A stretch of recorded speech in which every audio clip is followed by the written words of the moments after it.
सत श्री अकाल। चढ़ती कला टाइम टीवी न्यूज़ देख रहे देश विदेश के दर्शकों का स्वागत है। प्रोग्राम पंजाब हरियाणा गैल गैल विच मैं नील कमल ते रोजाना तरह मेरे नाल सतीश कुमार सीकरी। सब तो पहले स्वागत कर लेने, फिर बढ़ते अगली चर्चा पर। सतीश जी राम राम। राम राम नीलकमल जी, सुनाओ की हाल चाल? मेरे हाल चाल नीलकमल जी ठीक है। और एक खबर, एक सूचना और एक जानकारी जो है आजकल बड़ी वायरल होने लग रही हरियाणा में। भाई एक खबर चल रही भी हरियाणा में खराब फसल का जो मुआवजा है वो 127 रुपये तक मिला। इस सरकार की बात करने लगे और किसान ने यह बात कही भी इंश्योरेंस के उन्हें 10,000 रुपये दे रखे। और भी बात करें क्लेम जो है किसी ने 426 रुपये मिला, किसी ने 127 रुपये मिला। ये जो बात है इस सरकार के मौके की बात सामने आई। भाई जब भी आपने देखो कई बार सुने होगा, पीसी भी सुनी आपने, मंत्रियों के बयान भी सुने, वो अक्सर जो है कांग्रेस सरकार के टाइम का जिक्र करें। भाई कांग्रेस सरकार के टाइम में 2-2 रुपए, 5-5 रुपए, 10-10 रुपए जो है बिल्कुल चेक के मिले करते मुआवजे की। नू क्या करता भाई खाता खोलने के पीछे उससे ज्यादा लग जाए करा थे, पर मुआवजा जो है कम आया करता। ये बात पिछले काफी समय थे हरियाणा में बड़ी चर्चा में चल रही। लेकिन अब जो ये बात आई सामने भाई जो मुआवजा है फसलों का वो इस सरकार में भी बहुत कम मिलने लग रहा, तो इस बात को लेकर फिर चर्चा तो बनती है और समाज में पूरी की पूरी चर्चा चलने लग रही। हिसार की बात बता मैं नीलकमल जी, भाई हरियाणा में जो किसान फसलों के मुआवजे के खेल में जो है वो फंस गई। बाढ़ से प्रभावित जो फसल का प्रीमियम इंश्योरेंस होने के बाद जो अकाउंट में 200 से 300 रुपए मुआवजा वो आने लग रहा है इनका। किसी का इससे कम भी है और किसी का इससे ज्यादा भी है। अकाउंट में इंश्योरेंस क्लेम की जो राशि देखकर जो लोग हैं, जो किसान है हरियाणा के, वो हैरान हो गए। हैरान क्यों हो गए? क्योंकि जो हमने पहले बात करी वो सरकार के दावे हो करा थे भी कांग्रेस के टाइम में मुआवजा कम आया करा था और ये वाली सरकार के टाइम में मुआवजा जो है वो जितना है किसानों का उतना आवा, ज्यादा आवा, बल्कि हजारों रुपए में आवा।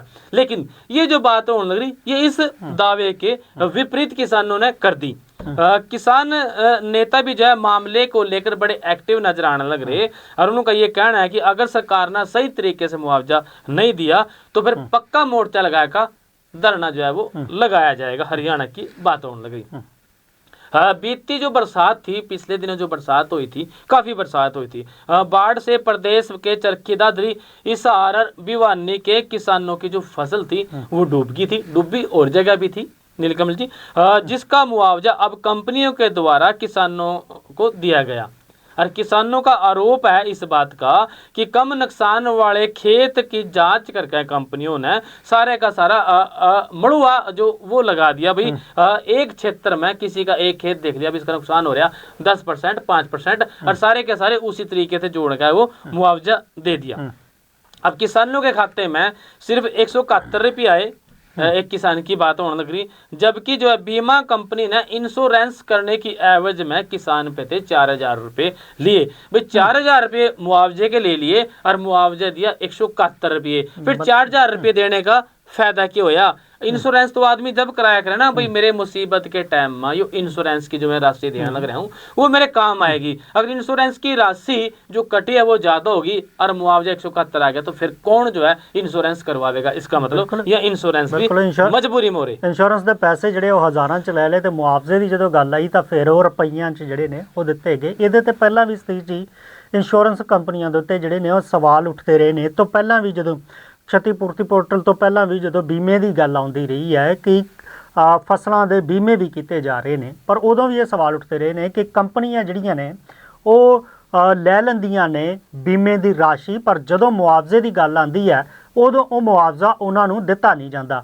ये पिछले समय दे विच भी काफ़ी लंबा जिहड़ा हैगा वो इहदे ते विवाद वो चलिया सीगा। इस नूं लैके भी सवाल जिहड़े वो खड़े होए सीगे। इत्थे जिहड़ी गल हैगी है, हालांकि सरकार ने नियम जरूर निर्धारित किया है कि 50 तो 75% जिस दी फसल खराब होंदी है उस नूं जिहड़ा हैगा फिर मुआवजा 15,000 प्रति एकड़ ਦੇ ਹਿਸਾਬ ਨਾਲ ਮੇਰੇ ਖਿਆਲ ਨਾਲ ਉਹ ਜਿਹੜਾ ਹੈਗਾ मैं वो ਦਿੱਤਾ ਜਾਂਦਾ। बिल्कुल सारा मुआवजे की डिटेल अपना हम क्लियर करेंगे सरकार ना के कर रहा है। उससे पहले हम इस बात ना ये कहता कि जिक्र कड़े कौन लग रहा जो जिक्र नीलकंठ जी हिसार के गांव सीसवाल निवासी एक किसान की बात करने सत्यवीर है।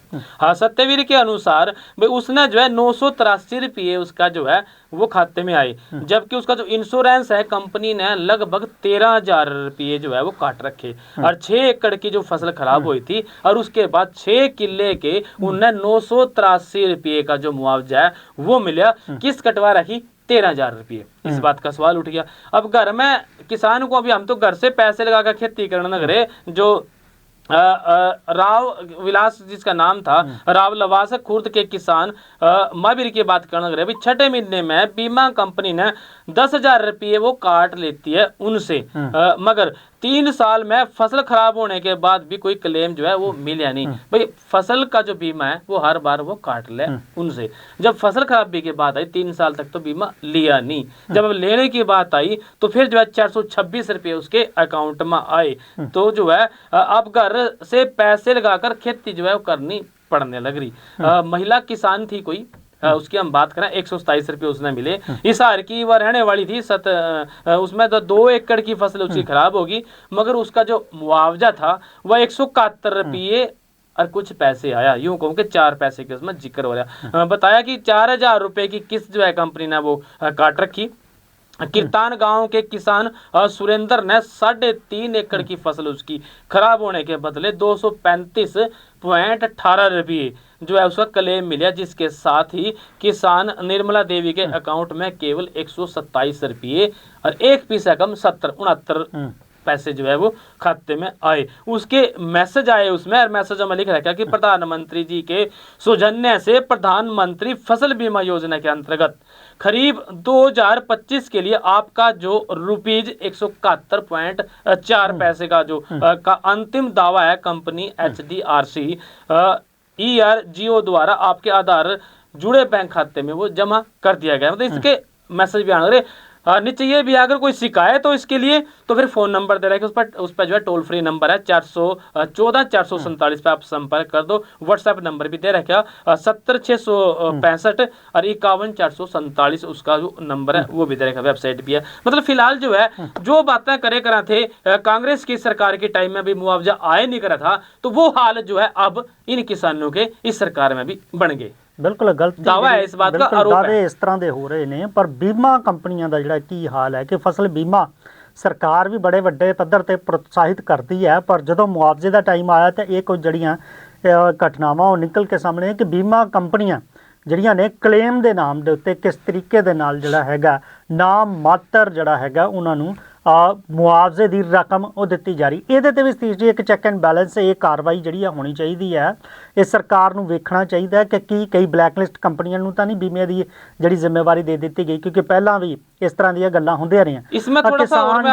ਕਿਸਾਨ ਜਿਹੜਾ ਹੈਗਾ ਬੀਮਾ ਇਸ ਕਰਕੇ ਕਰਦਾ ਹੈ ਕਰਾਉਂਦਾ ਆ ਕਿ ਜੇ ਉਹਦੀ ਫਸਲ ਦਾ ਨੁਕਸਾਨ ਹੁੰਦਾ ਆ खुदा ना खास्ता जिस तरह चाहे बीमारी की मार होवे, चाहे मौसम की मार होवे, चाहे होर कारण होण कि उस दी घट्टो घट्ट नुकसान की जिहड़ी हैगी भरपाई वो हो सके, पर इत्थे तो भी नजर नहीं आ रही। 2022 के टाइम तक के बीमे का दावा है भी वह अब तक नहीं मिले, जबकि जो है 15 तारीख तक 15 दिनों के भीतर अगर बीमा क्लेम किसानों के खाते में नहीं आया तो फिर वह गेहूं काटने के बाद वह लघु सचिवालय का गेट का पक्का मोर्चा लगाने की जो है बात किसान अब इसमें करने लग रहे।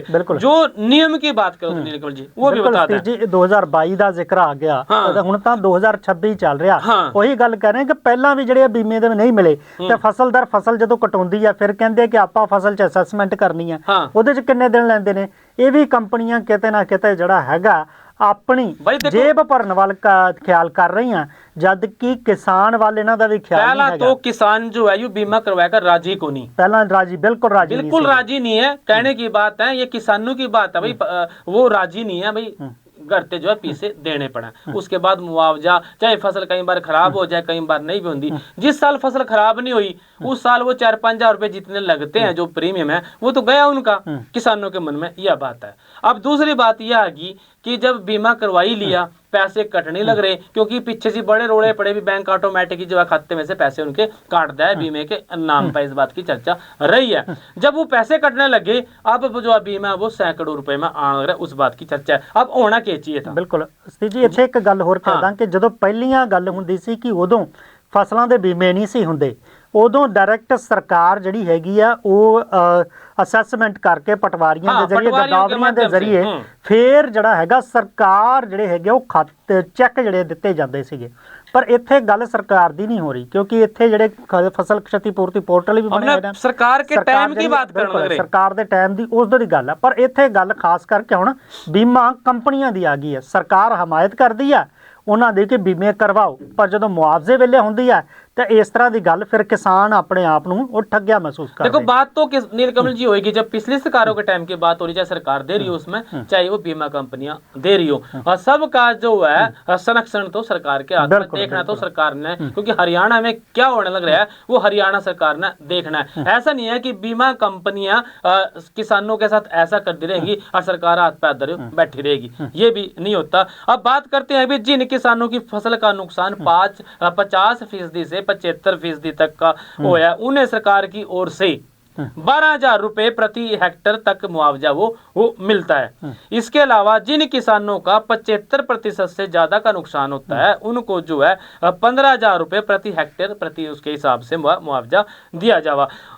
एक अनुमान के हिसाब से क्षतिपूर्ति पोर्टल पर 3 हेक्टेयर फसल खराब होने का आवेदन किए गए थे, और इसका जो है 75% से ज्यादा हुआ है, उसके खाते में 45,000 रुपए आएंगे। आपके याद होगा पिछले दिनों जो है एक सीएम साहब ने बात भी कही थी, उसमें जो है ये दावे भी करे गए थे भाई इतने किसानों ने, इतने लाख किसानों ने आवेदन कराया, उसमें से इतने सही पाए गए, उनको जो है क्लेम दिया जाएगा। हरियाणा सरकार के जो फसल नुकसान मुआवजे के क्षतिपूर्ति पोर्टल के माध्यम से जो जिसके माध्यम से मुआवजा देवा है सरकार, जिन किसानों ने तय सीमा में पोर्टल पर कागज जमा नहीं कराए, उनके खाते से पैसे आएगा नहीं। खरीफ सीजन 2025 में जो फसलों की प्राकृतिक आपदा को नुकसान हुआ है, क्षतिपूर्ति पोर्टल पे 5,29,199 किसानों को का 131 लाख एकड़ क्षेत्र का रजिस्ट्रेशन वो करवाया गया था। जिस तरह का हमने कहा था भी कितने लाखों किसान हैं, और इसकी वेरिफिकेशन के बाद 53,821 किसानों का इस पर 1,20,380 एकड़ कृषि भूमि जो है वो उसमें क्षतिग्रस्त वो पाई गई थी, जिसके बाद किसानों को जो मुआवजा है वो दिए जाने लग रहा है। पैसा नहीं आया तो ये भी बता दें, आप शिकायत भी कर सकते हो अकाउंट में जो जिसके पैसे नहीं आया, तो वो 1800-180-2117 ये टोल फ्री नंबर है, 1800-180-2117, या फिर दूसरा नंबर है 1800-180-2060। इस नंबर पर कॉल करके आप अपने क्षतिपूर्ति की इसमें जो पोर्टल पर जानकारी वो दे सकते हो। फिलहाल ये चर्चा हरियाणा में चल रही है कि जो मुआवजा इस तरीके से आया है वो जो है कम आया, और सरकार जो है पिछली सरकारों की कमियां गिनाया करती, लेकिन अब उनके टाइम में भी चाहे वो किसी भी माध्यम से आया हो, जो मुआवजा है वो भी कम आया। बिल्कुल ਇਹਦੀ ਜਾਂਚ ਵੀ ਹੋਣੀ ਚਾਹੀਦੀ ਹੈ। ਇਹਦੇ ਵਿੱਚ ਸਰਕਾਰ ਹੁਣ ਕੀ ਹੱਲ ਕੱਢਦੀ ਹੈ, ਜਿਨ੍ਹਾਂ ਨੇ ਕੰਪਨੀ ਨੇ ਇਸ ਤਰ੍ਹਾਂ ਕੀਤਾ ਹੈ ਉਹਦੇ ਉੱਤੇ ਕੀ ਕਾਰਵਾਈ ਹੁੰਦੀ ਹੈ, ਇਹ ਵੀ ਜਿਹੜਾ ਹੈਗਾ ਉਹ ਵੇਖਣ ਵਾਲੀ ਜਿਹੜੀ ਹੈਗੀ ਆ ਉਹ ਗੱਲ ਹੋਵੇਗੀ। ਪੰਜਾਬ ਦਾ ਜ਼ਿਕਰ ਕਰ ਲੈਂਦੇ ਹਾਂ। ਪੰਜਾਬ ਦੇ ਵਿੱਚ ਅੱਜ ਜਿਹੜਾ ਫਿਰ ਤੋਂ ਆਪਣਾ 4 ਸਾਲ ਦਾ ਜਿਹੜਾ ਹੈਗਾ ਬਿਊਰੋ युद्ध नशियां दे विरुद्ध ते लॉ एंड आर्डर नूं लैके कि कुछ 4 सालों के विच पंजाब सरकार ने किया, इहदी जिहड़ी हैगी है एक रिपोर्ट फिर अज पंजाब के लोगों के सामने मुख मंत्री भगवंत मान ते DGP गौरव यादव होना ने जिहड़ी रखी है। उन्होंने कहा कि पुलिस इस वेले काफ़ी मॉडर्न हो रही है, AI का जमाना, इस करके 450 पुलिस थाने जड़े ने प्रभारी ने उन्होंने नवीं गड्डियां दित्तियां गईयां ने। इहदे नाल नाल जड़े ने नशा तस्करां दे उत्ते कार्रवाई की जा रही है। बहुत सारे नशा तस्कर फड़े ने, उन्हां दे खिलाफ मामले दर्ज किए गए ने। इस तो इलावा पंजाब पहला अजिहा सूबा आ जिन्हें इंटरनेशनल बॉर्डर ते खुद का अपना जिहड़ा हैगा बाज़ अख एंटी ड्रोन सिस्टम जिहड़ा हैगा लगाया होया है। इस तो इलावा जिहड़े नशा तस्कर जां गैंगस्टर ने उन्हां दे घरां दे उत्ते जिहड़े ने डिमोलिश करन दी जिहड़ी हैगी कार्रवाई वो की जा रही है, तो नशे के खिलाफ डट के जिहड़ा हैगा वो काम पंजाब पुलिस वालों किया जा रहा है। उन्होंने यदा भी जिक्र किया कि पंजाब बाकी सूबों नालों सुरक्षित हैगा, इस करके जिहड़ी इंडस्ट्री हैगी है वो पंजाब का रुख कर रही है। ਤਾਂ ਇਹ ਜਿਹੜੀਆਂ ਚੀਜ਼ਾਂ ਉਹਨਾਂ ਕਿਹਾ ਕਿ ਪੰਜਾਬ 'ਚ ਜੇ ਲਾਅ ਐਂਡ ਆਰਡਰ ਠੀਕ ਨਾ ਹੁੰਦਾ ਤਾਂ ਫਿਰ ਇੰਡਸਟਰੀ ਤੇ ਨਿਵੇਸ਼ਕ ਕਿਉਂ ਇੱਥੇ ਆਉਂਦੇ। ਤਾਂ ਹੁਣ ਇਹ ਵੀ ਚੀਜ਼ ਜਿਹੜੀ ਹੈਗੀ ਹੈ ਇੱਕ ਉਹਦੇ ਨਾਲ ਜੋੜੀ ਹੈ ਕਿ ਪੰਜਾਬ ਦੇ ਲਾਅ ਐਂਡ ਆਰਡਰ ਲਈ ਪੰਜਾਬ ਪੁਲਿਸ ਨੂੰ ਜਿੱਥੇ ਮੁਸਤੈਦ, ਜਿੱਥੇ ਮਜ਼ਬੂਤ ਤੇ ਅਤੀ ਆਧੁਨਿਕ ਬਣਾਇਆ ਜਾ ਰਿਹਾ, ਜਿੱਥੇ ਕਾਰਵਾਈਆਂ ਕੀਤੀਆਂ ਜਾ ਰਹੀਆਂ, ਉੱਥੇ ਹੀ ਪੰਜਾਬ ਦੂਜੇ ਸੂਬਿਆਂ ਨਾਲੋਂ ਜਿਹੜਾ ਹੈਗਾ ਸੁਰੱਖਿਅਤ ਵੀ ਹੈਗਾ। ਨਾਲ ਦੀ ਨਾਲ ਇਸ ਚੀਜ਼ ਦਾ ਵੀ ਜ਼ਿਕਰ ਅੱਜ ਹੋਇਆ ਕਿ ਹਿਮਾਚਲ ਦੀ ਵਿਧਾਨ ਸਭਾ ਦੇ ਵਿੱਚ ਪੰਜਾਬ ਦੀ ਜਿਹੜੀ ਹੈ ਉਦਯੋਗਿਕ ਪਾਲਿਸੀ ਉਸ ਨੂੰ ਲੈ ਕੇ ਵੀ ਜ਼ਿਕਰ ਹੋਇਆ। ਇੱਕ ਬੀਜੇਪੀ ਵਿਧਾਇਕ ਨੇ ਉੱਥੇ ਪੰਜਾਬ ਦਾ ਜ਼ਿਕਰ ਕੀਤਾ ਕਿ ਪੰਜਾਬ ਹਿਮਾਚਲ ਨਾਲੋਂ ਕਿਤੇ ਵਧੀਆ ਹੈ ਕਿਉਂਕਿ ਉੱਥੇ ਵੱਖ-ਵੱਖ ਤਰ੍ਹਾਂ ਦੀਆਂ 16 ਉਦਯੋਗਿਕ ਪਾਲਿਸੀਆਂ ਬਣਾਈਆਂ ਗਈਆਂ ਕਿ ਕਿਹੜੇ ਉਦਯੋਗ ਨੂੰ ਕਿਹੜੀ ਪਾਲਿਸੀ ਜਿਹੜੀ ਹੈਗੀ ਆ ਸੈੱਟ ਬਹਿੰਦੀ ਹੈ। ਇਸ ਕਰਕੇ ਵੱਖ-ਵੱਖ ਪਾਲਿਸੀਆਂ ਦਾ ਉਹਨਾਂ ਜ਼ਿਕਰ ਕੀਤਾ। ਉਹਨਾਂ ਇਹ ਵੀ ਕਿਹਾ ਉੱਥੇ ਹਿਮਾਚਲ ਦੀ ਵਿਧਾਨ ਸਭਾ 'ਚ ਇਸ ਚੀਜ਼ ਦਾ ਵੀ ਜ਼ਿਕਰ ਹੋਇਆ ਕਿ ਹਿਮਾਚਲ ਦੀ ਆਪਣੀ ਕੋਈ ਉਸ ਤਰ੍ਹਾਂ ਦੀ ਉਦਯੋਗਿਕ ਪਾਲਿਸੀ ਨਹੀਂ ਹੈਗੀ। ਇਹ ਤਾਂ ਗੱਲ ਉਦਯੋਗਿਕ ਪਾਲਿਸੀ ਤੇ ਅੱਜ ਲਾਅ ਐਂਡ ਆਰਡਰ ਦੀ ਸੀ। ਤੇ ਦੂਜੇ ਪਾਸੇ ਅੱਜ ਜਿਹੜਾ ਹੈਗਾ ਇੱਕ ਅੰਮ੍ਰਿਤਸਰ ਦੇ ਵਿੱਚ ਡਿਸਟ੍ਰਿਕਟ ਮੈਨੇਜਰ ਸੀ ਵੇਅਰ ਹਾਊਸ ਦਾ, ਉਸ ਦੇ ਵੱਲੋਂ ਆਤਮ ਹੱਤਿਆ ਕਰ ਲਈ ਜਾਂਦੀ ਹੈ ਤੇ ਉਹਦੇ ਵਿੱਚ ਇੱਕ ਮੰਤਰੀ ਦਾ ਨਾਮ ਲਿਆ ਜਾਂਦਾ ਲਾਲਜੀਤ ਭੁੱਲਰ ਹੁਣਾਂ ਦਾ। ਜਿਵੇਂ ਹੀ ਨਾਮ ਆਉਂਦਾ ਤੇ ਜਿਹੜੀ ਸਰਕਾਰ ਹੈਗੀ ਆ ਉਸਨੇ ਇਸ ਦੇ ਜਾਂਚ ਦੇ ਆਦੇਸ਼ ਦੇ ਦਿੱਤੇ ਤੇ ਨਾਲ ਦੀ ਨਾਲ ਲਾਲਜੀਤ ਭੁੱਲਰ ਹੁਣਾਂ ਨੇ ਜਿਹੜਾ ਹੈਗਾ ਆਪਣਾ ਇਸਤੀਫਾ ਵੀ ਜਿਹੜਾ ਹੈ ਉਹ ਪੰਜਾਬ ਸਰਕਾਰ ਨੂੰ ਸੌਂਪ ਦਿੱਤਾ ਤੇ ਚੀਫ ਸੈਕਟਰੀ ਨੂੰ ਇਸ ਪੂਰੇ ਮਾਮਲੇ ਦੀ ਜਿਹੜੀ ਹੈਗੀ ਜਾਂਚ ਕਰਨ ਦੇ ਆਦੇਸ਼ ਦੇ ਦਿੱਤੇ ਨੇ।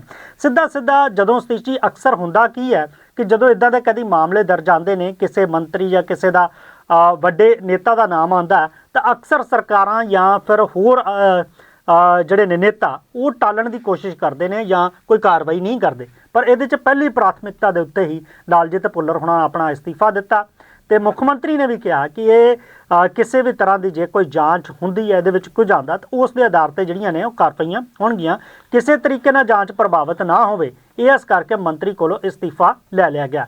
ਹਾਲਾਂਕਿ ਜ਼ਰੂਰ ਉਸ ਵਿਅਕਤੀ ਨੇ ਨਾਮ ਲਿਆ ਪਰ ਲਾਲਜੀਤ ਭੁੱਲਰ ਹੁਣਾਂ ਦਾ ਕੀ ਕਹਿਣਾ ਹੈ ਕਿ ਇਸ ਮਾਮਲੇ 'ਚ ਉਹਨਾਂ ਦਾ ਜਿਹੜੇ ਦੋਸ਼ ਲਾਏ ਗਏ ਨੇ ਉਹ ਬਿਲਕੁਲ ਬੇਬੁਨਿਆਦ ਨੇ। ਇਸੇ ਕਰਕੇ ਉਹਨਾਂ ਨੇ ਆਪਣਾ ਇਸਤੀਫਾ ਦੇ ਦਿੱਤਾ ਤੇ ਜਾਂਚ ਦੇ ਵਿੱਚ ਪੂਰੇ ਤਰੀਕੇ ਨਾਲ ਸਹਿਯੋਗ ਕਰਨਗੇ ਤਾਂ ਕਿ ਜਿਹੜਾ ਪੂਰੀ ਜਿਹੜੀ चीज़ हैगी है वो निकल के सामने आ सके। बिल्कुल ठीक बात कही आपने। पिछले दिनों हरियाणा में भी जो है एक मंत्री के का कुछ आरोप लगे थे, एक स्पोर्ट्स मिनिस्टर की बात होने लग रही तो उस दौरान बड़ी ये बातें चली भी क्या मंत्री इस्तीफा देगा, सरकार इस्तीफा लेगी, लेकिन इस्तीफा वहाँ होया नहीं और वो जांच जो है चलती रही। लेकिन यहाँ जो है काबिल तारीफ की बात इसलिए है क्योंकि इस्तीफा सरकार ने ले लिया या उन्होंने दे दिया इसलिए भी ताकि कोई जांच प्रभावित ना हो। दूध का दूध और पानी का पानी होना चाहिए क्योंकि किसी की जान जो है इस मामले में वो चली गई है, सबकी जान जो है बड़ी कीमती होती है। बिल्कुल उन्होंने श्रद्धांजलि भी दी है, परिवार नाल दुख भी प्रगट किया। उन्होंने कहा कि परमात्मा ਜਿਹੜੇ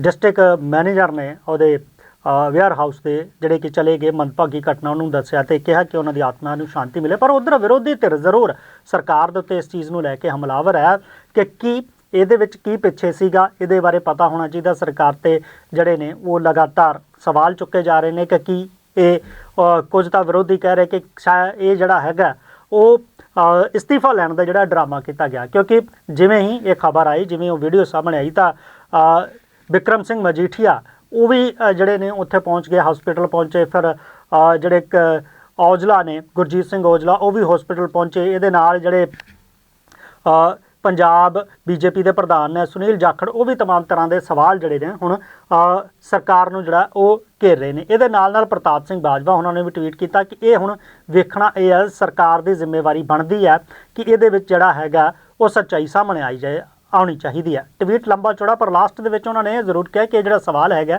ਇਹ ਰਾਜਨੀਤੀ ਦਾ ਨਹੀਂ ਬਲਕਿ ਇਹ ਜਿਹੜਾ ਹੈਗਾ ਇਨਸਾਫ ਦੀ ਗੱਲ ਹੈਗੀ, ਇਹਦੇ ਵਿੱਚੋਂ ਨਿਕਲਦਾ ਕੀ ਹੈਗਾ। नीलकमल जी एक बात मेरे याद आएगी, बात है अभी कंगाली में आटा गिल्ला हो जाना। यह बात जो है करनाल रोडवेज पे, करनाल डिपो पे मैंने फिट बैठती नजर आई। क्यों नजर आई? क्योंकि उनके पास जो है बस है की जो संख्या है वो पहले ही बहुत कम थी, जरूरत से कम थी, ज़्यादा बसों की मांग वगैरह थी, लेकिन बसें थी उनके पास 120 और अभी जो है करनाल में जो है लगभग 40 से ज़्यादा बसों की वो ज़रूरत है। और ऐसे में होया के है भी एक जो है बस वो जलकर राख होगी। बस स्टैंड पे जो है रात को बसें खड़ी थी, अचानक ही जो है उसमें आग लग गई। आग लगने के कारणों को तो अभी पता नहीं चला, इसकी जांच होगी। लेकिन एक बस तो पूरी तरह जलकर राख होगी और साथ में खड़ी 2 बसें का भी वो नुकसान हो गया। इसलिए तो मैंने कहा पहले ही 40 बसें कम थी, उनमें से एक बस जल गई और 2 का नुकसान हो गया। फिर रूट पर चलने वाली सवारियों के लिए तो दिक्कत पैदा होएगी। तभी तो कहा भी कंगाली में आटा गिल्ला हो जाना। अब बात यह है नीलकमल जी, भाई रात लगभग 10 बजे के आसपास की ये बात बताई जावा करनाल बस स्टैंड पर बस जो खड़ी थी इतनी तेजी से इसमें आग फैल गई कि 2 बसें और इसकी अच्छे पेट में आ गई। दमकल विभाग की 4 गाड़ियां आई, उन्होंने आग पर काबू पाएगा, आग बुझाएगी। चंद मिनटों में सारा कुछ ये काम हो गया नीलकमल जी। अब सवाल इस बात का उठता है अभी बस स्टैंड के अंदर खड़ी बस वो सुरक्षित नहीं है, उसमें आग लगी, वो शॉर्ट सर्किट से लगी, किस तरीके से लगी वो जांच इस बात की होएगी। लेकिन भाई जो ड्यूटी पर तैनात अधिकारी और अफसर हुआ है वो कहाँ थी? क्या वो जो है मौके पर कोई जागदा आदमी नहीं होता जो एकदम उसकी सूचना दे सका है? इस बात के भी जो है वो सवाल उठने लग रहे हैं। भाई आग इसमें जो है ड्यूटी के बावजूद जो है सुरक्षा पर लोगों ने सवाल खड़े कर दिए। भाई सवाल ये है कि बस स्टैंड पर 24 घंटे कर्मचारियों की ड्यूटी हुआ तो फिर इतनी बड़ी घटना हो कैसे गई? और ड्यूटी के बाद बसों में आग लगना सुरक्षा व्यवस्था पर एक सवालिया निशान खड़े कर रहा।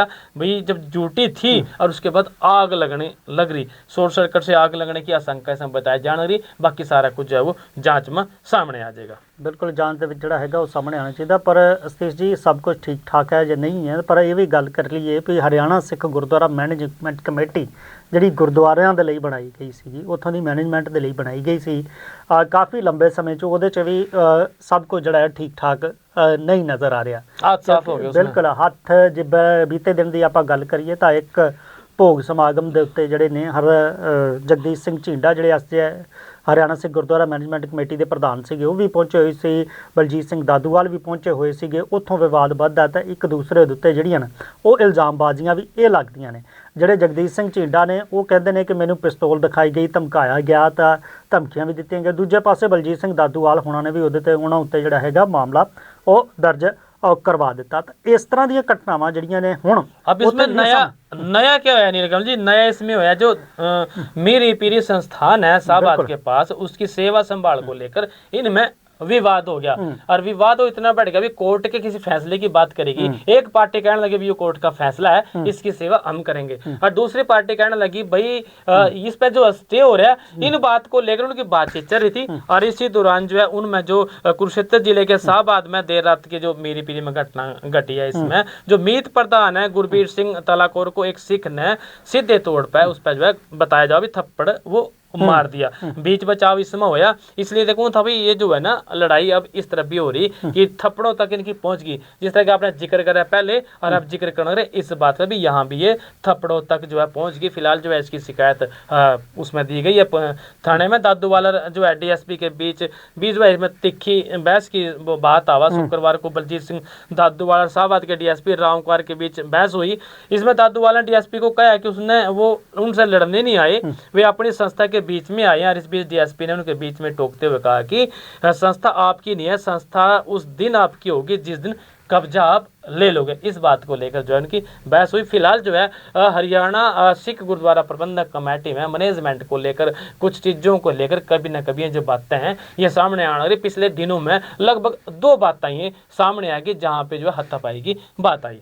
बिल्कुल इस तरह ਦੀਆਂ ਜਿਹੜੀਆਂ ਜਦੋਂ ਘਟਨਾਵਾਂ ਹੁੰਦੀਆਂ ਨੇ ਤਾਂ ਫਿਰ ਇਹ ਵੀ ਸੋਚਣ ਲਈ ਮਜਬੂਰ ਹੋ ਜਾਂਦਾ ਬੰਦਾ ਕਿ ਤੁਹਾਨੂੰ ਇੱਥੇ ਜਿਹੜਾ ਇਕਜੁੱਟ ਕਰਨ ਦੇ ਲਈ ਗੁਰਦੁਆਰਿਆਂ ਦੇ ਪ੍ਰਬੰਧ ਸੰਭਾਲਣ ਦੇ ਲਈ ਜਿਹੜਾ ਹੈਗਾ ਉਹ ਮੈਨੇਜਮੈਂਟ ਕਮੇਟੀ ਲੈ ਕੇ ਦਿੱਤੀ ਸੀਗੀ, ਬਜਾਏ ਇਹਦੇ ਕਿ ਤੁਸੀਂ ਆਪਸ 'ਚ ਲੜਦੇ ਕਿ ਇੱਥੋਂ ਦੇ ਜਿਹੜੀ ਆ ਪ੍ਰਬੰਧ ਆ ਉਹ ਇਕੱਠਾ ਹੋ ਕੇ ਤੁਸੀਂ ਜਿਹੜਾ ਹੈਗਾ ਉਹ ਕਰਦੇ ਤੇ ਇੱਕ ਮਿਸਾਲ ਜਿਹੜੀ ਹੈਗੀ ਉਹ ਕਾਇਮ ਕਰਦੇ, ਜਿਹੜੇ ਕਿ ਦੂਸਰੇ ਪਹਿਲਾਂ ਸਵਾਲ ਖੜੇ ਕਰਦੇ ਸੀਗੇ ਕਿ ਪ੍ਰਬੰਧ ਜਿਹੜੇ ਨੇ ਉਹ ਇਸ ਤਰ੍ਹਾਂ ਵੱਖਰੀ ਕਮੇਟੀ ਨਹੀਂ ਬਣਨੀ ਚਾਹੀਦੀ। ਪਰ ਇਹ ਵੀ ਲੜਾਈਆਂ ਜਿਹੜੀਆਂ ਨੇ ਉਹ ਨਹੀਂ ਹੋਣੀਆਂ ਚਾਹੀਦੀਆਂ, ਜਦ ਕਿ ਪ੍ਰਬੰਧਾਂ ਦੀ ਗੱਲ ਹੈਗੀ ਆ एकजुट हो के जड़ा वो करने चाहिए ने। नीलकमल जी पानी को लेकर हरियाणा और पंजाब का लठबाज रहा, बिल्कुल लठी कहेंगे इसे ना, अभी लठबाज रहा भी पानी हमने दे दो और वहाँ कहता हम पानी दे दें, कोर्ट ने भी फैसला दे रखा भाई पानी दे दो, उधर तक नहरी पटी पड़ी। लेकिन इस बीच जो है पिछले दिनों आपके याद होगा राजस्थान और पंजाब सरकार में भी फिर झूठ बच गया पानी को लेकर। भाई जो राजस्थान को पानी जावा है उसकी हमने रॉयल्टी चाहिए, उसके पैसे चाहिए, और हमारा करोड़ों रुपया, मतलब पंजाब की बात कर रहा है, करोड़ों रुपया जो है वो रॉयल्टी नहीं मिली और वो रॉयल्टी मांगने की बात कर दी, चिट्ठी उन्होंने लिखी है। अब इस मामले में जो राज्य राजस्थान और पंजाब सरकार के बीच तनातनी चल रही है। इसमें पंजाब के मुख्यमंत्री भगवत मान ने राजस्थान सरकार से पिछले दिनों जो बकाया राशि थी वो मांगने की बात करी थी। 1.44 लाख करोड़ रुपए की बात की थी भी हमारे देने हैं और हमारे दे दो, और नहीं देंगे तो हम फिर पानी नहीं देने के। इस बीच जो राजस्थान के जल संरक्षण मंत्री या जल संसाधन मंत्री सुरेश सिंह रावत ने इस बात को स्पष्ट कर दिया कि हमने पंजाब का कुछ नहीं देना, राजस्थान से पानी पर रियल्टी मांगने का कोई हक नहीं है और ना हमारे पे कोई चिट्ठी आई है। राजस्थान का पानी बंद नहीं कर सकते। 1920 का जो समझौता था वो अंग्रेजों के टाइम का था। अंग्रेज सरकार ने अपने फायदे के लिए करा था और इसका कोई मतलब इब है नहीं। मतलब जो रोड़ा हरियाणा के साथ पंजाब का पड़ रहा था, ई वो रोड़ा पानी वाला जो है राजस्थान के साथ भी पड़ दोया नजर आवा, चाहे फिर उसमें रॉयल्टी लेने की बात हो। बिल्कुल 1966 ਤੋਂ ਬਾਅਦ ਦੀ ਗੱਲ ਹੁੰਦੀ ਹੈ, ਜਦੋਂ ਦੀ ਗੱਲ ਹੁੰਦੀ ਆ SYL ਦੀ ਗੱਲ ਹੁੰਦੀ ਹੈ, ਉਹਦੇ ਨਾਲ ਜੇ ਗੱਲ ਹੁੰਦੀ ਹੈ ਸਤੀਸ਼ ਜੀ, ਫਿਰ ਜਿਹੜੀ ਰਾਜਸਥਾਨ ਨਾਲ ਗੱਲ ਹੈ 1920 ਦੇ ਸਮਝੌਤੇ ਦੀ ਗੱਲ ਹੈਗਾ। 1920 ਤੋਂ ਪੰਜਾਬ ਦੇ ਮੁੱਖ ਮੰਤਰੀ ਕਹਿੰਦੇ ਕਿ ਉਹ ਤਾਂ ਰੱਦ ਕੀਤਾ ਹੀ ਨਹੀਂ ਗਿਆ, ਜਾਂ ਤਾਂ ਉਸ ਨੂੰ ਰੱਦ ਕਰ ਦਿੱਤਾ ਜਾਂਦਾ ਜਾਂ ਫਿਰ ਅੱਗੇ ਕੋਈ ਉਹਦੇ ਉੱਤੇ ਹੋਰ ਚੀਜ਼ਾਂ ਹੁੰਦੀਆਂ। ਉਦੋਂ ਤੋਂ ਲੈ ਕੇ ਹੁਣ ਤੱਕ ਕਹਿੰਦੇ ਪਹਿਲਾਂ ਤਾਂ ਰਾਇਲਟੀ ਦਿੱਤੀ ਜਾਂਦੀ ਸੀ, ਹੁਣ ਦਿੱਤੀ ਨਹੀਂ ਜਾਂਦੀ। ਤੇ ਰਾਇਲਟੀ ਦਾ ਉਹਨਾਂ ਨੇ ਬਿੱਲ ਵੀ ਭੇਜ ਦਿੱਤਾ ਇੱਕ ਕਿਸਮ ਨਾਲ ਕਿ 1.44 ਲੱਖ ਕਰੋੜ ਰੁਪਏ ਦਾ ਬਿੱਲ ਜਿਹੜਾ ਹੈਗਾ ਉਹ ਭੇਜ ਦਿੱਤਾ ਤੇ ਕਹਿੰਦੇ ਕਿ ਇਹਨੂੰ ਲਵਾਂਗੇ। ਮਾਮਲਾ ਜਿਹੜਾ ਹੈਗਾ ਉਹ ਕਹਿੰਦੇ ਕਿ ਲੜਾਈ ਵੀ ਲੜਾਂਗੇ। ਜਦ ਉਹਨਾਂ ਨੇ ਪੁੱਛਿਆ ਕਿ ਕੋਰਟ 'ਚ ਜਾਵਾਂਗੇ ਵੀ ਇਸ ਹਰਿਆਣਾ ਇਸ ਚੀਜ਼ ਨੂੰ ਮਤਲਬ ਕਿ ਰਾਜਸਥਾਨ ਹੈਗਾ ਉਹ ਇਸ ਚੀਜ਼ ਨੂੰ ਮੰਨਦਾ ਨਹੀਂ, ਉਹ ਕਹਿੰਦਾ ਕਿ ਇਸ ਤਰ੍ਹਾਂ ਪਾਣੀ ਰੋਕਿਆ ਨਹੀਂ ਜਾ ਸਕਦਾ। ਤਾਂ ਮੁੱਖ ਮੰਤਰੀ ਪੰਜਾਬ ਨੇ ਕਿਹਾ ਕਿ ਇਹਦਾ ਜਵਾਬ ਜਿਹੜਾ ਹੈਗਾ ਉਹ ਸੁਪਰੀਮ ਕੋਰਟ ਦੇ ਵਿੱਚ ਮਤਲਬ ਅਦਾਲਤ ਦੇ ਵਿੱਚ ਜਿਹੜਾ ਹੈਗਾ ਉਹ ਰਾਜਸਥਾਨ ਆਪੇ ਦੇ ਦੇਗਾ ਜਾਂ ਪੰਜਾਬ ਆਪੇ ਦੇ ਦੇਗਾ। ਆਪਣੀ ਲੜਾਈ ਜਿਹੜੀ ਹੈਗੀ ਆ ਉਹ ਲੜੀ ਜਾਵੇਗੀ। ਪਰ ਪਾਣੀਆਂ ਦੀ ਲੜਾਈ ਜਿਹੜੀ ਹਰਿਆਣਾ ਤੇ ਪੰਜਾਬ ਦੇ ਵਿੱਚ ਚੱਲ ਰਹੀ, ਸੁਪਰੀਮ ਕੋਰਟ ਤੋਂ ਆਦੇਸ਼ ਹੋਏ, ਕੇਂਦਰ ਤੱਕ ਮੀਟਿੰਗਾਂ ਹੋਈਆਂ, ਪੰਜਾਬ ਹਰਿਆਣਾ ਨੂੰ ਕੇਂਦਰ 'ਚ ਵੀ ਬੈਠਣਾ ਪਿਆ, ਚੰਡੀਗੜ੍ਹ 'ਚ ਵੀ ਦੋਨੇ ਮੁੱਖ ਮੰਤਰੀ ਬੈਠੇ, ਪਰ ਹੱਲ ਉੱਥੇ ਕੋਈ ਨਿਕਲਿਆ ਨਹੀਂ। ਇਸ ਵਾਰ SYL ਦਾ ਬਜਟ ਜਿਹੜਾ ਹੈਗਾ ਹਰਿਆਣਾ ਵੱਲੋਂ ਉਹ ਨਹੀਂ ਰੱਖਿਆ ਗਿਆ ਜਿਹੜਾ ਹਰ ਸਾਲ ਰੱਖਿਆ ਜਾਂਦਾ ਸੀਗਾ। ਤੇ ਇੱਧਰ ਦੂਜੇ ਪਾਸੇ ਰਾਇਲਟੀ ਦਾ ਜਿਹੜਾ ਪਹਿਲਾਂ ਦੀ ਗੱਲ ਜ਼ਿਕਰ ਹੁੰਦਾ ਰਿਹਾ ਕਿ ਕਿਵੇਂ ਜਿਹੜਾ ਹੈਗਾ ਤੁਸੀਂ ਆਪਣੇ ਪਾਣੀ ਦੀ ਜਿਹੜੀ ਗੱਲ ਕਰੋਗੇ, ਪਾਣੀਆਂ ਦੇ ਰੱਖਿਆ ਕਰਨ ਦੀ ਗੱਲ ਕਰੋਗੇ। ਤੇ ਲੰਬੇ ਸਮੇਂ ਤੋਂ ਇਹ ਵੀ ਗੱਲ ਕਹਿੰਦੀ ਰਹੀ ਆਮ ਆਦਮੀ ਪਾਰਟੀ ਜਦੋਂ ਸੱਤਾ ਚਾਹੁੰਦੀ ਸੀ ਕਿ ਆਪਾਂ ਪਾਣੀ ਦੀ ਰਾਜਸਥਾਨ ਨੂੰ ਜਾਣ ਵਾਲੇ ਪਾਣੀ ਦੀ ਜਿਹੜੀ ਹੈਗੀ ਆ ਰਾਇਲਟੀ ਲਵਾਂਗੇ। ਅੱਜ ਬਿੱਲ ਭੇਜ ਦਿੱਤਾ, ਅੱਜ ਫਿਰ ਦੋਨੋਂ ਸਟੇਟਾਂ ਜਿਹੜੀਆਂ ਆਮੋ ਸਾਹਮਣੇ ਨੇ। ਪੰਜਾਬ ਕਹਿ ਰਿਹਾ ਕਿ ਰਾਇਲਟੀ ਲਵਾਂਗੇ, ਬਿੱਲ ਭੇਜ ਦਿੱਤਾ, ਮੀਟਿੰਗ ਸਾਦੀ ਲਈ ਕਿ ਗੱਲ ਕਹੀ ਜਾ ਰਹੀ ਹੈ। ਉੱਧਰ ਰਾਜਸਥਾਨ ਕਹਿੰਦਾ ਕਿ ਪਾਣੀ ਬੰਦ ਨਹੀਂ ਕਰ ਸਕਦੇ ਤੇ ਆਪਾਂ ਕੋਈ ਰਾਇਲਟੀ ਨਹੀਂ ਦੇਵਾਂਗੇ। ਹੁਣ ਆਉਣ ਵਾਲੇ ਸਮੇਂ 'ਚ ਇੱਥੇ ਕੀ ਕੁਝ ਰਹਿੰਦਾ ਹੈ, ਕਿਸ ਤਰ੍ਹਾਂ ਦੀ ਰਾਜਨੀਤੀ ਹੁੰਦੀ, ਕਿਸ ਤਰ੍ਹਾਂ ਦੀ ਲੜਾਈ ਹੁੰਦੀ ਹੈ, ਇਹ ਵੀ ਦੇ ਉੱਤੇ ਵੀ ਜਿਹੜੀ ਹੈਗੀ ਆ ਖਾਸ ਕਰਕੇ ਪੰਜਾਬ ਤੇ ਰਾਜਸਥਾਨ ਦੇ ਲੋਕਾਂ ਦੀ ਜਿਹੜੀ ਹੈ ਅਹਿਮ ਉਹ ਨਜ਼ਰ ਰਹੇਗੀ। ਫਿਲਹਾਲ ਚਰਚਾ और लंबी एक जिक्र और करता नीलकमल जी, थोड़ा सा टाइम और लूंगा मैं। मार्च का महीना चल रहा है और मार्च का महीना भी खत्म होने हो रहा, लगभग आज जो 21 तारीख होली, 8-9 दिन इसके रह गए। ऐसे में मार्च में पूरी गर्मी हुआ है और अप्रैल में गेहूं जो है वो कटने लग जाए, फसल मतलब गर्मी इतनी ज्यादा हुआ। लेकिन पिछले 2-3 दिनों से जो मौसम है, जो पारा है वो ठंडा पड़ता जाने लग रहा है और धुंध पड़ने लगी हरियाणा में। सोनीपत की ये बात है, सोनीपत में पिछले दिनों भी धुंध पड़ गई थी। मार्च के महीने में अक्सर ऐसा संभव होता नहीं, लेकिन जो है अब इसमें धुंध के कारण जो 15 वाहन जो भिड़ गए, जिसमें जो है 10 लोग वो घायल हो गए और जो तापमान है वो 10 डिग्री तक वो पारा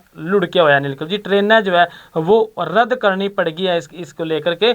लगातार बारिश, बादल, ठंडी हवा के चलते जो है सुबह शाम ठिठरन भी जो है वो बढ़ गई और वहीं शनिवार को धुंध के कारण 18 ट्रेनें लेट होगी। मालवा एक्सप्रेस 4 घंटे तथा वंदे भारत करीब 20 मिनट तक देरी से चली। ये असर हो रहे नीलकमल जी धुंध के कारण पानीपत से दिल्ली चंडीगढ़ हाईवे पे कई वाहन आपस में भिड़ गए और जिसके कारण जो है 10 लोग उसमें घायल हो गए। तो ये हालात हो रहे आज के टाइम में मौसम परिवर्तन के। मार्च का महीना है और मार्च के महीने में भी लोगों पे खेस और खेसियां ठवा रखे परमात्मा ने, धुंध पड़ने लग रही और जो वाहन है वो टकरा गए। बिल्कुल टकरा गया। अक्सर फरवरी तो बाद जो धुप निकलनी शुरू हो जाती है उदों तो बाद जी धुंध ਉਹ ਨਹੀਂ ਪੈਂਦੀ, ਪਰ ਉਸ ਤੋਂ ਵੀ ਪਹਿਲਾਂ ਦੇਖਿਆ ਫਰਵਰੀ ਤੋਂ ਬਾਅਦ ਵੀ ਬਿਲਕੁਲ ਬਸੰਤ ਤੋਂ ਬਾਅਦ ਜਿਹੜੀ ਹੈ ਧੁੰਦ ਜ਼ਿਆਦਾ ਨਜ਼ਰ ਨਹੀਂ ਆਉਂਦੀ। ਬਾਅਦ ਦੇ ਵਿੱਚ ਵੀ ਜ਼ਰੂਰ ਧੁੰਦ ਪਈ ਤੇ ਇਸ ਵਾਰ ਬਾਰਿਸ਼ ਤੋਂ ਬਾਅਦ ਵੀ ਜਿਵੇਂ ਠੰਡ ਵਧੀ ਹੈ ਤਾਂ ਇਹ ਸੋਨੀਪਤ ਵਾਲੇ ਪਾਸੇ ਜਿਹੜੀ ਹੈ ਧੁੰਦ ਦੇਖਣ ਨੂੰ ਮਿਲੀ। ਫਿਲਹਾਲ ਪ੍ਰੋਗਰਾਮ 'ਚ ਵੇਲਾ ਇਸ ਵੇਲੇ ਤੁਹਾਡੇ ਤੋਂ ਇਜਾਜ਼ਤ ਲੈਣ ਦਾ ਹੋ ਚੱਲਿਆ। ਫਿਰ ਮਿਲਾਂਗੇ ਇਸੇ ਪ੍ਰੋਗਰਾਮ ਤਦ ਤੱਕ ਲਈ ਮੈਨੂੰ ਤੇ ਸਤੀਸ਼ ਕੁਮਾਰ ਸੀਕਰੀ ਦਿਓ ਇਜਾਜ਼ਤ। ਬਣੇ ਰਹੋ ਚੜ੍ਹਦੀ ਕਲਾ ਟਾਈਮ TV ਨਾਲ। ਰਾਮ ਰਾਮ, ਧੰਨਵਾਦ।